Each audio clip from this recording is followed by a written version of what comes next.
নমস্কার বন্ধুরা, আজকে আমি তোমাদের শোনাবো ক্ষুদিরামের ফাঁসি। আজকে তোমরা দেখতে থাকুন। আজকের ভিডিওটা খুব লাস্ট অবধি দেখতে থাকুন আর লাইক সাবস্ক্রাইব করবেন। দেখুন, এবার শুনুন। একদিন ক্ষুদিরাম কিংসুটকে মারতে গিয়ে ওই গুলিটা ঘুরে একটা পুলিশের গায়ে লেগেছে। এবার কি হয়েছে, যদি কিংসুটের গায়ে লাগতো তাহলে তো টাকার নাম উঠে যেত। এবার পুরো প্রথম গল্পটা শুনুন। এবার একটা লোক ফাঁসি দেওয়ার জন্য নিয়ে আছে ফাঁসি জালে। এবার কি হয়েছে, ক্ষুদিরামের লোকটা বলছে যে ক্ষুদিরাম তোমার কাছে ফাঁসি হবে। এবার ক্ষুদিরাম চমকিয়ে উঠলো। এবার ক্ষুদিরাম মাথা ঠান্ডা করে মুখ চাপা দিয়ে ওই ক্ষুদিরামের ওখানে ওই ফাঁসি দেওয়ার ওখানে যাচ্ছে। এবার মুখ খুলে ওই মাথাটা কাঁদছে। মুখ খুলে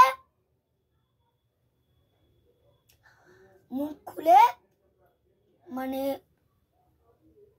বলো না, খুলে আসবেন না, খুলে একটা ফাঁসির ওটা গলায় দিয়েছে। তারপর ওইটা বন্ধ করে ওই মুখটা চাপা দিয়ে 12টা তখনই বেজেছে। তখনই একটা সুইচ ছিল, সেইটাকে টিপেছে। এবার ও ফাঁসি আছে, ওর মাটাও কাঁদছে। এবার তোমরা লাইক সাবস্ক্রাইব করে দাও।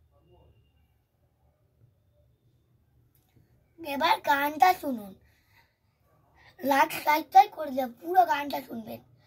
একবার বিদায় দে মা, ঘুরে আসি।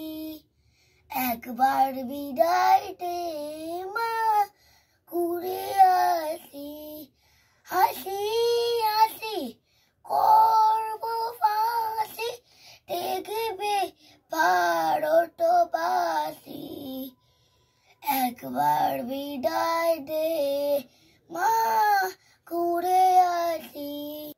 একবার বিদায় দে মা, ঘুরে আসি। হাসি হাসি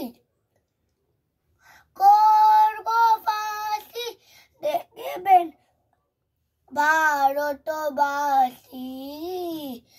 একবার বিদায় দে মা, ঘুরে আসি। নমস্কার, আমি হাজলা পাবলিক স্কুলের স্টুডেন্ট। আমার নাম মাই নেম ইজ আনফ কামাত।